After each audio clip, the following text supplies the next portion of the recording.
ಇದೇನು ಹುಳ ಗೊತ್ತಾ? ನಾನು ಲ್ಯಾಪ್ಟಾಪ್ ಮೇಲೆ ಕೆಲಸ ಮಾಡ್ತಿದ್ದಾಗ ಒಂದು ಹುಳ ಹಾರ್ಬಂದು ಬಿತ್ತು. ಹತ್ತಿರ ಹೋಗಿ ನೋಡಿದಾಗ ಒಂದು ಗಿಡತಿಗಣೆ, ಲೀಫ್ ಹಾಪರ್. ಆದರೆ ಅದರ ನಡಿಗೆ ವಿಚಿತ್ರವಾಗಿತ್ತು. ಹಿಂಗಾಲ್ ಮಾತ್ರ ಕುಂಡ್ಕೊಂಡು ನಡೀತಿತ್ತು. ಬೆರಳ ಮೇಲಿಟ್ಟಾಗ ಮಾಯವಾಯಿತು. ಸ್ಲೋಮೋದಲ್ಲಿ ನನ್ನ ಕ್ಯಾಮ್ರಾ 1 ಸೆಕೆಂಡಿಗೆ 240 ಚಿತ್ರ ಸೆರೆ ಹಿಡಿಯುತ್ತೆ. ಅದರ ಅರ್ಥ ಒಂದು ಚಿತ್ರ ಕೇವಲ 4 ಮಿಲಿಸೆಕೆಂಡ್ ಕಾಲಘಟಕ ಮಾತ್ರ ನೋಡುತ್ತೆ. ನನಗೆ ಕಾಣಿಸಿದ್ದು ಈ ಒಂದು ಮಂಕಾದ ಗೆರೆಯಷ್ಟೇ. 1 ಕೋಟಿ ರೂಪಾಯಿಯ ಕ್ಯಾಮ್ರಾದಲ್ಲಿ ಹೀಗಿದೆ. ಇದು ಎಷ್ಟು ಬೇಗವೆಂದರೆ ನಾನು ಕಣ್ಣು ಮಿಟುಕಿಸುವಷ್ಟರಲ್ಲಿ ಅದು 50 ಬಾರಿ ಹಾರಿರುತ್ತೆ. ಪರಿಸರದಲ್ಲಿ ಅತಿ ಹೆಚ್ಚು ಪ್ರವೇಗ ಹೊಂದಿರುವ ಚಾರಗಳಲ್ಲೊಂದು. ಆದರೆ ಹೆಂಗಿಷ್ಟು ಬೇಗ ಚೆಮ್ಮುತ್ತೆ?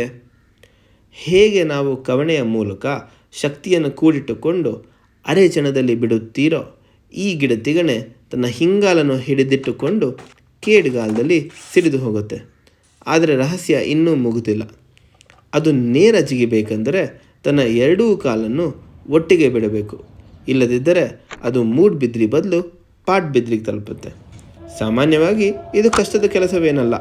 ಮೆದುಳು ನರಗಳ ಮೂಲಕ 2 ಕಾಲಿಗೆ ಒಮ್ಮೆಗೆ ಸನ್ನೆ ಮಾಡುತ್ತೆ. ಆದರೆ ಈ ಶತವೇಗದಲ್ಲಿ ನಮ್ಮ ಮೆದುಳು ಮಿಟುಕಿಸುವಷ್ಟರಲ್ಲಿ ನಾಳೆಯಾಗಿರುತ್ತೆ.